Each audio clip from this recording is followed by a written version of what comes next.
"Mom, you live like a broke college student," Ethan said, his eyes scanning my tiny apartment with disgust. He stood near the doorway, wearing the designer jacket I'd bought him last Christmas. His fiancée Madison giggled behind him, her manicured nails covering her mouth. "I mean seriously," he continued, "how can you expect me to bring friends here? It's embarrassing." My chest tightened. I wanted to remind him that this same apartment had sheltered him through college. That these walls had witnessed me skipping meals so he could eat. That I'd worked double shifts at the diner so he could graduate debt-free. But I said nothing. I just smiled and nodded. He used to hug me at this doorway. Now he wouldn't even sit on my couch. "We should go," Madison whispered, tugging his arm. "Your mom probably has things to do." They left quickly and I stood there alone. The apartment suddenly felt smaller than ever. But Ethan didn't know everything. He didn't know about the letter sitting in my drawer. The one that would change everything. Soon he'd understand what sacrifice really meant. Soon he'd regret every cruel word. After they left, I sat on my worn couch and cried. Not because of the apartment but because I'd lost my son somewhere along the way. I remembered when Ethan was 7, and we lived in an even smaller place. He'd drawn a picture of us holding hands under a rainbow. "You're the best mom in the world," he'd written in crooked letters. What happened to that boy? I looked around at my life.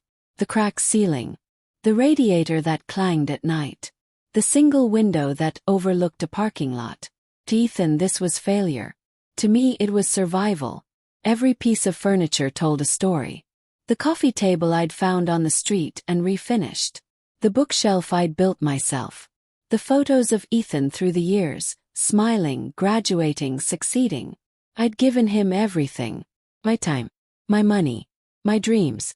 And now he was ashamed of me. But as I wiped my tears, I thought about the letter again. The one from Morrison & Associates law firm. I hadn't opened it yet because I was scared. Scared of hope. Tomorrow, I decided. Tomorrow I'd open it. The next morning I made coffee and sat at my small kitchen table. The envelope sat in front of me, official and intimidating. My hands shook as I tore it open. "Dear Mrs. Grace Turner," it began. "You are listed as the sole beneficiary of the estate of Mr. Harold Grant, deceased." I dropped the letter. Harold Grant.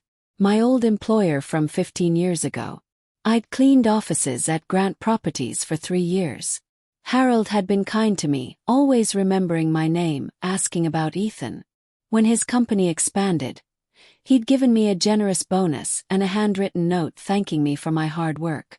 But why would he leave me anything? I picked up the letter again, my heart pounding. The estate includes a residential property located at 47 Riverside Manor Drive. Please contact our office to arrange the transfer of ownership and keys. Riverside Manor Drive. That was the wealthy neighborhood across town. The one with gates and lake views. This had to be a mistake. I read the letter 3 more times. Each time it said the same thing. Name. That address. Beneficiary. I grabbed my phone with trembling fingers. The receptionist at Morrison & Associates scheduled me for that afternoon. I could barely focus at work, serving coffee and clearing tables at the diner. "You okay, Grace?" my coworker Linda asked. "You seem distracted." "I think my life just changed," I whispered. At 3 o'clock I stood outside the law firm, smoothing my old coat. Inside everything gleamed. Marble floors. Leather chairs. Felt out of place. Mrs. Turner. A young lawyer named Sarah Chen greeted me warmly. "Please come to my office." She led me to a room with windows overlooking the city. On her desk sat a thick folder with my name on it. "Mr. Grant's will was very specific," she explained. "He wanted you to have the property at Riverside Manor. However, there's a condition." My stomach dropped. "What condition?" "You cannot sell or transfer the property for 1 year. Mr. Grant wanted to ensure you actually lived in it. He left a note explaining why." She handed me a small envelope. Inside was a card in Harold's handwriting. Grace, you saved my life once. Now I'm giving you yours back. I stared at the note, confused. Saved his life. When? Sarah smiled gently. Do you remember an accident about 16 years ago? On Route 7. Suddenly it came back. Rainy night. Car in a ditch. I'd been driving home from my shift when I saw it. Without thinking, I'd pulled over and called for help. The man inside had been unconscious. I'd stayed until the ambulance arrived. That was Harold. I whispered. Yes. He'd had a heart attack while driving. The paramedics said if you hadn't called when you did, he wouldn't have made it. He never forgot you. Tears filled my eyes. I'd never known who that man was. I just did what anyone would do. The property is worth approximately $1.2 million, Sarah continued. It's fully paid off. No mortgage. The utilities are set up in a trust fund that covers the first 5 years. I couldn't breathe. This wasn't real. Here are the keys, she said, sliding them across the desk. And the address for the realtor who'll meet you there tomorrow at 10. I held those keys like they might disappear. Heavy. Real. Green. That night I couldn't sleep. Kept looking at the address. 47 Riverside Manor Drive. I'd driven past that neighborhood before, admiring the houses from outside the gates. I thought about telling Ethan, but something stopped me. I remembered his phone call last week, the one I'd accidentally overheard when he didn't know I was in the room. Yeah, she's still in that dump, he'd told Madison. Honestly, we might need to look into assisted living soon. She can barely afford rent. He'd laughed.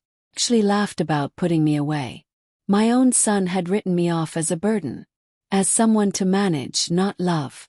No, I decided. I wouldn't tell him yet. Let him think what he wanted.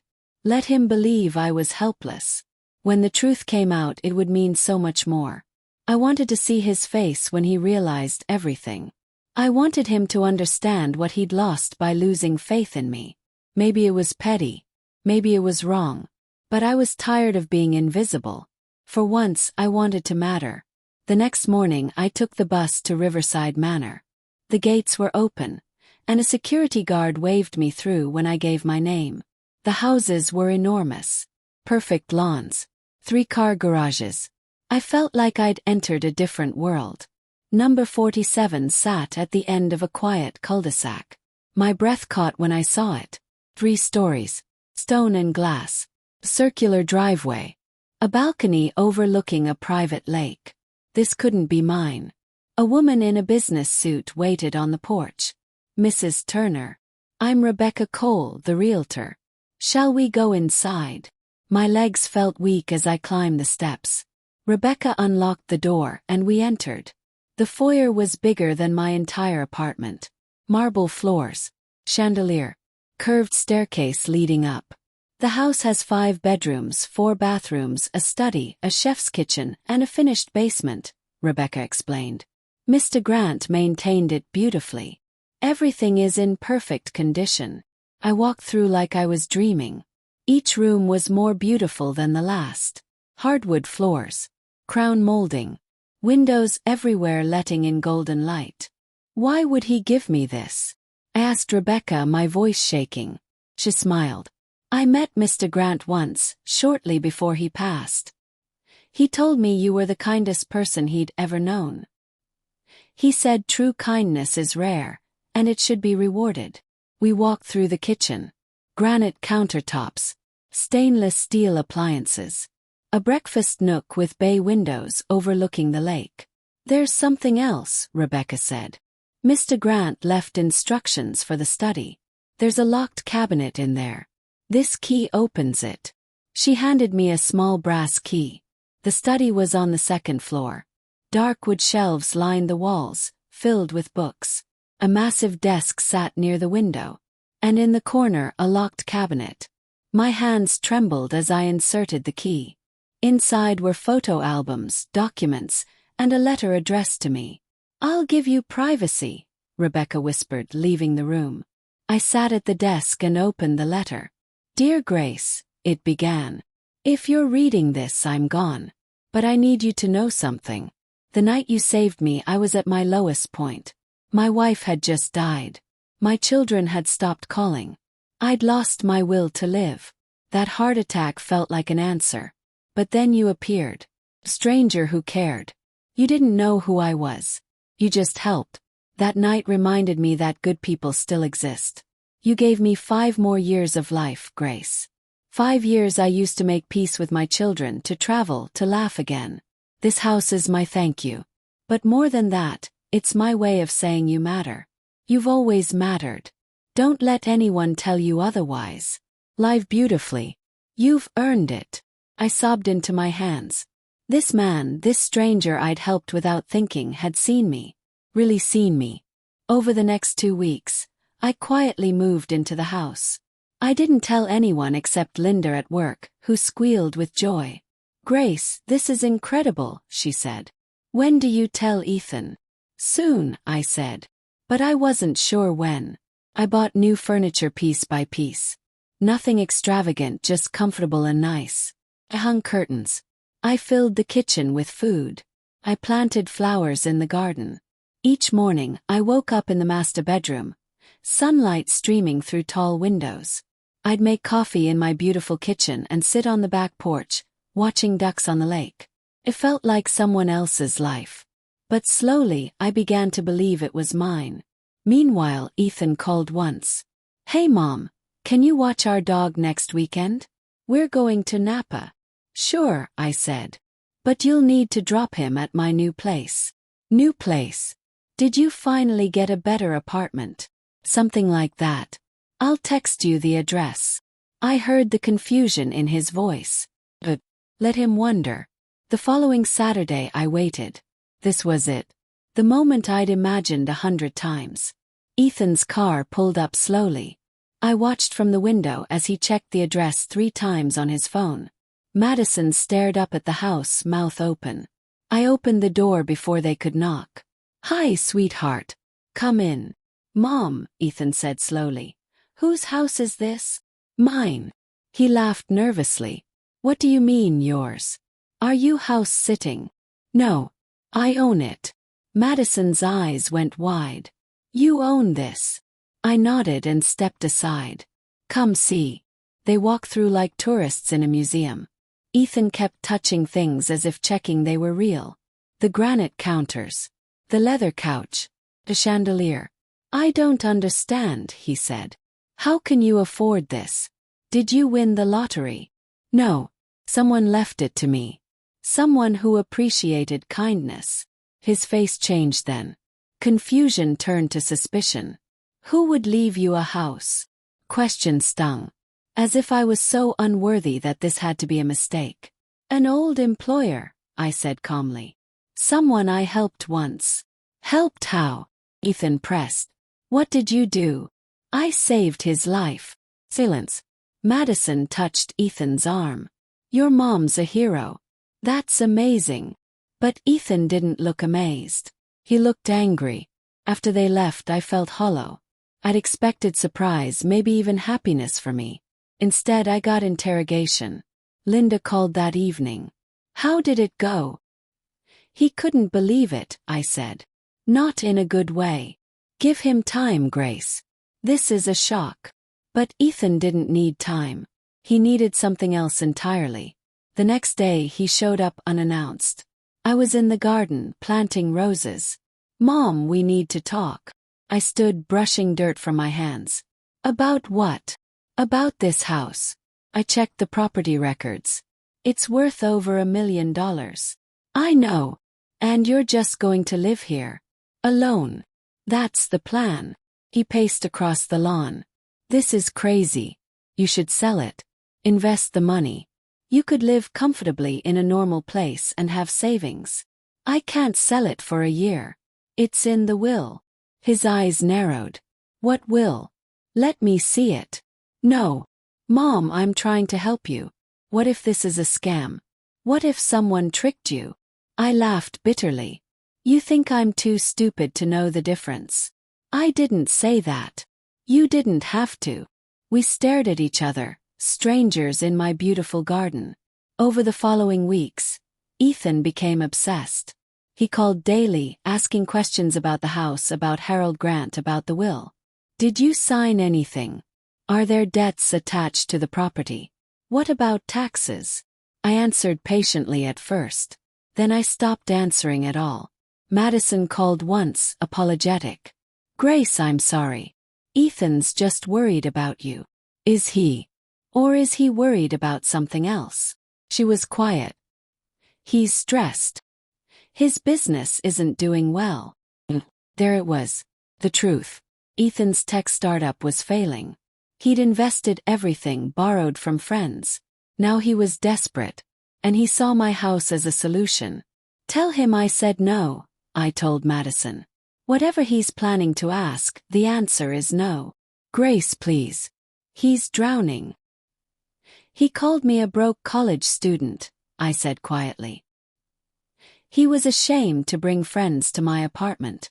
He laughed about putting me in assisted living. I heard him, Madison. I heard everything. Silence on the other end. Then softly, I didn't know. Now you do. Hung up. That night, I sat in Harold's study, surrounded by his books. I understood now why he'd put the 1-year restriction in the will. He knew someone might pressure me to sell.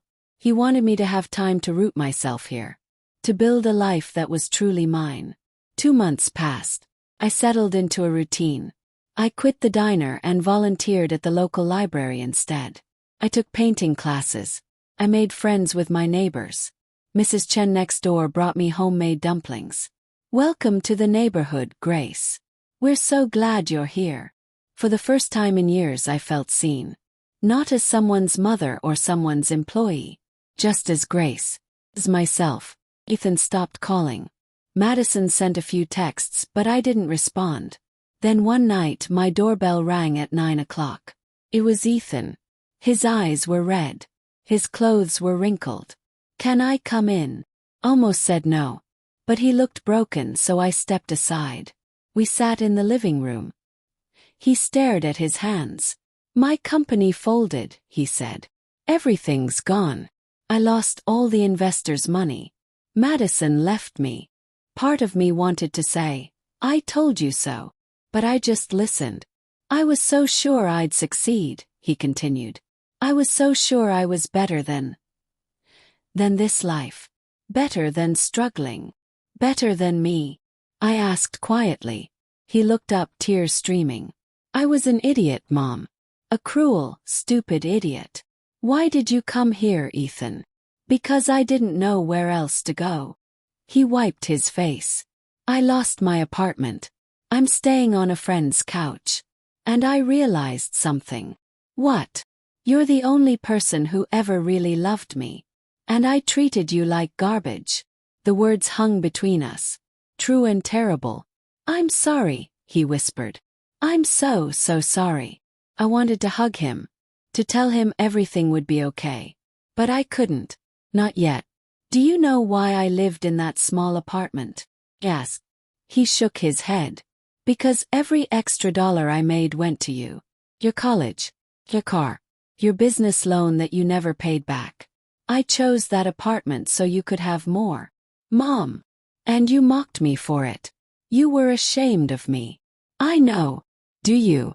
Do you really understand what you did? He nodded, crying harder. I was jealous. Of your kindness. Of how people loved you. Even living in that tiny place you were happy. You had friends. You had purpose.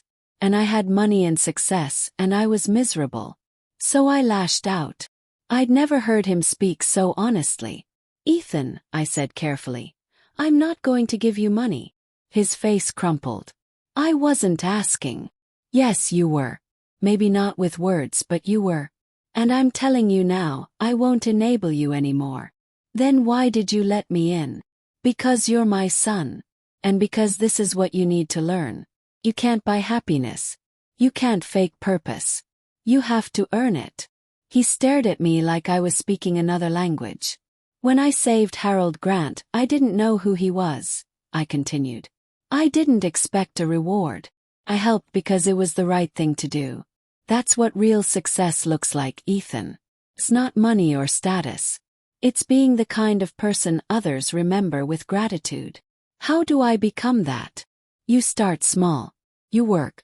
You help others. You stop thinking the world owes you something. He nodded slowly. Can I ask you something? What? Can I stay here? Just for a little while. I promise I'll get a job. I'll pay rent. I just need time to figure things out. Every instinct screamed at me to say no. He'd hurt me. He'd used me. But he was still my son. You can stay in the guest room, I said. For 3 months. That's it. Relief flooded his face. Thank you, Mom. I swear I'll. There are rules, I interrupted. You get a job within 2 weeks. Any job. You help with the house. Cooking, cleaning, yard work.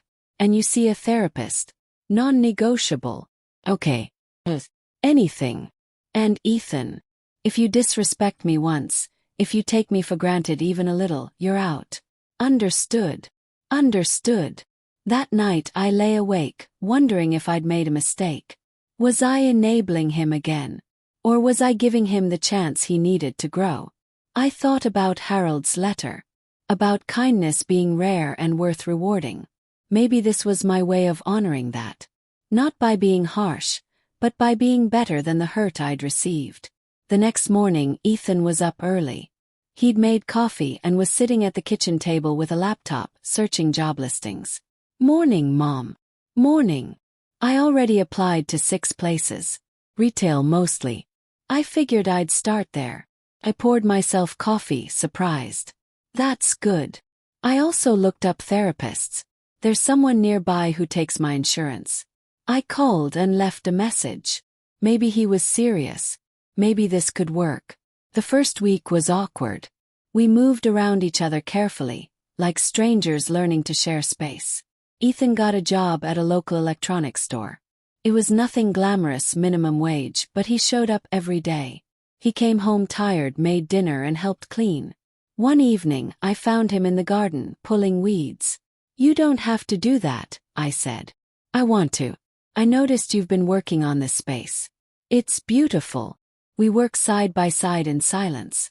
It reminded me of when he was little, before everything got complicated. Mom, he said after a while, can I ask why you didn't tell me about the house right away? I considered lying. But what was the point? Because I wanted you to see who you'd become. I wanted you to face your own words. He flinched. That's fair. And honestly, part of me wanted you to hurt the way you hurt me. Did it work? A little. But it also made me sad. Because I realized I'd lost you somewhere along the way. He pulled another weed. You didn't lose me. I lost myself. It was the truest thing he'd said in years. Months passed. Ethan kept his word. He worked, went to therapy, and slowly he changed. I saw it in small ways. How he thanked me for dinner. How he asked about my day. How he fixed the loose railing on the porch without being asked. One Saturday we were painting the guest room together. He'd picked a soft blue color. I like this house, he said suddenly. Not because it's big or fancy, but because it feels like you. Warm and real. Smiled. Harold would have liked hearing that. I wish I could thank him. You can. By becoming the person he believed in when he gave me this. Ethan nodded. I'm trying, Mom. I really am. I know you are. That evening, Rebecca the Realtor called. Grace, I wanted to let you know the 1-year restriction is almost up. In 3 weeks, you'll be free to sell or transfer the property if you choose. I'm not selling, I said immediately. I didn't think so. You've made it a home. After I hung up, I realized something. The house had never been about money or status.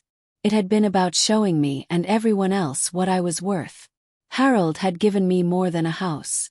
He'd given me proof that kindness matters. That I mattered. One night, Ethan and I were sitting on the back porch, watching the sunset over the lake. Mom, can I tell you something? Of course. I talked to Madison yesterday. She called to apologize. I stayed quiet, letting him continue. She said she was wrong to judge you. That she got caught up in the lifestyle, the image. She wished she'd defended you. What did you say? That I understood. Because I did the same thing. He paused. She asked if we might try again. What do you want? I don't know. Part of me misses her. But part of me knows I'm different now. I don't want to go back to who I was. Then don't, I said simply. You get to choose who you become, Ethan. Every single day. He smiled. When did you get so wise? I always was. You just weren't listening. We laughed and it felt good. Real. Thank you for not giving up on me, he said. Thank you for not giving up on yourself. The sun dipped below the horizon, painting the sky in oranges and pinks. And for the first time in years I felt complete. The 1-year mark came and went. I stayed in the house. Ethan stayed in the guest room, though now it felt less like charity and more like family. He got promoted at work. He started taking business classes at the community college. He even began dating someone new, a teacher named Sarah who was kind and grounded. One Sunday, Ethan made breakfast. Pancakes, eggs, fresh fruit. What's the occasion? Asked.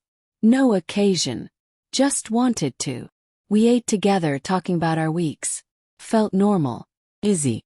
Mom, I've been thinking, he said. I want to pay rent. Real rent.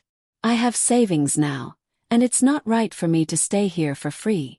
Ethan. Please. Let me do this. I need to contribute. I thought about arguing, but I saw the determination in his eyes. This wasn't about money. It was about dignity. Okay, I agreed. But we'll put it in a savings account. For your future. He smiled. Deal. Later that day we walked through the neighborhood together. Mrs. Chen waved from her garden. Mr. Patel, who lived across the street, stopped to chat about the upcoming block party. Your mom's the best thing that's happened to this street, Mr. Patel told Ethan. She organized the whole community garden project. Ethan looked at me with surprise. You did. It was just an idea, I said, embarrassed. She got everyone involved, Mrs. Chen added. Even the teenagers. This neighborhood feels like a family now. As we walked home, Ethan was quiet. What are you thinking? He asked. That you've always been extraordinary. And I was too blind to see it. 6 months later, Ethan moved out. Not because we fought, but because he was ready. He'd saved enough for a small apartment. Nothing fancy but his own space. Are you sure? I asked as we packed his things. Yeah. I love living here, Mom. But I need to prove to myself that I can make it on my own. Really on my own. Understood. This was part of his growth. On moving day, we loaded boxes into his car. Sarah helped, cheerful and efficient. I liked her. She saw Ethan for who he was becoming, not who he'd been.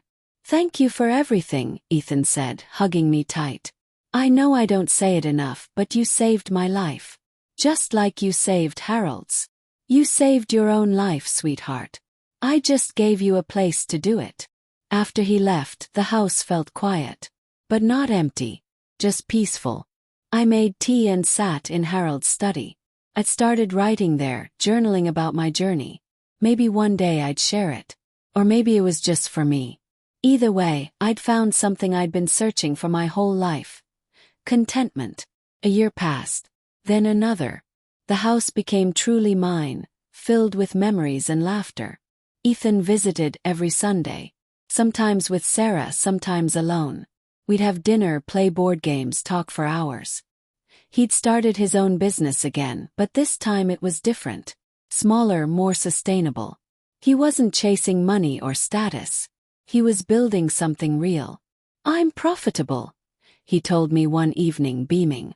Not rich, but stable. That's better than rich, I said. That's secure. He introduced Sarah to me officially, asking for my blessing before proposing.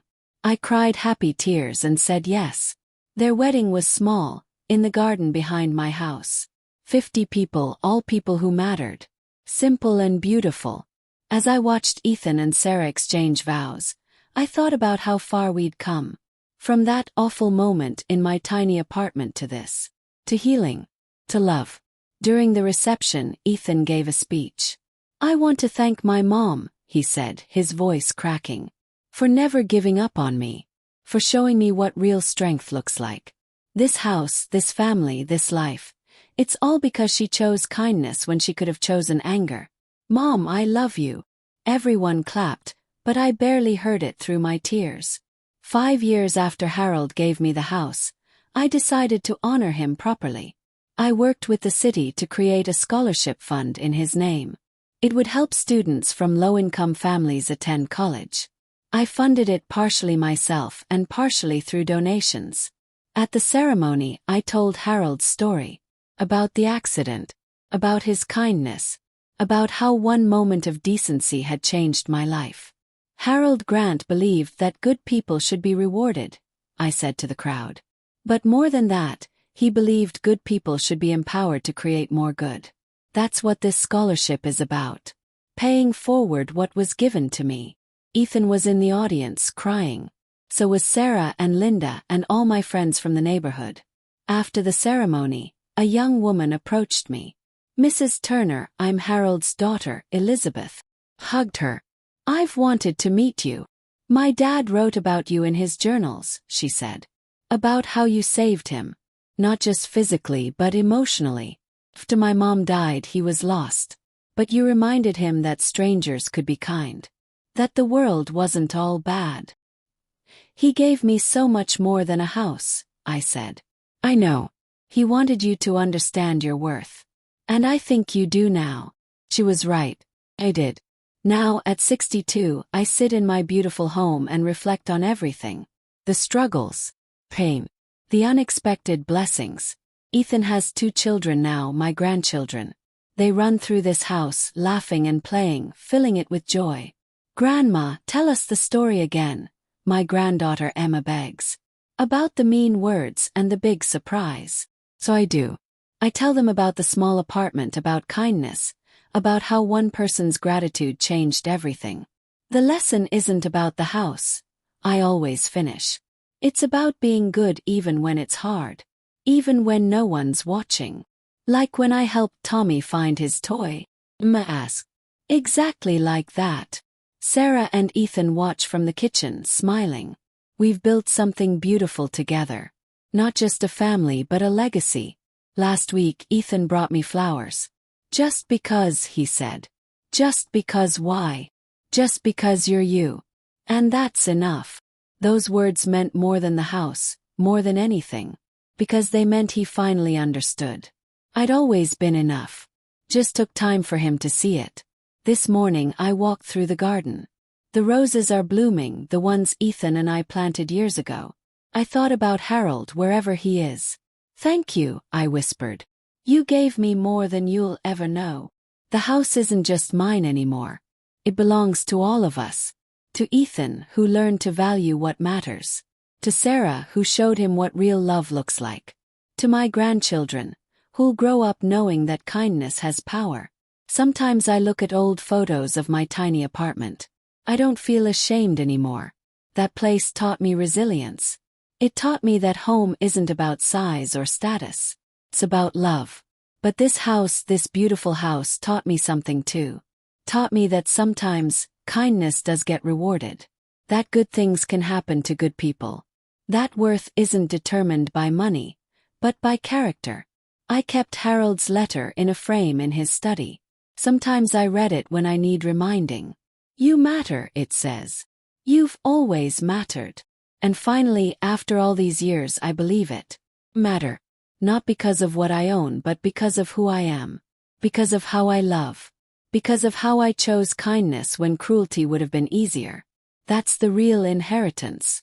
Not the house. Not the money. The knowledge that I am enough. Always was.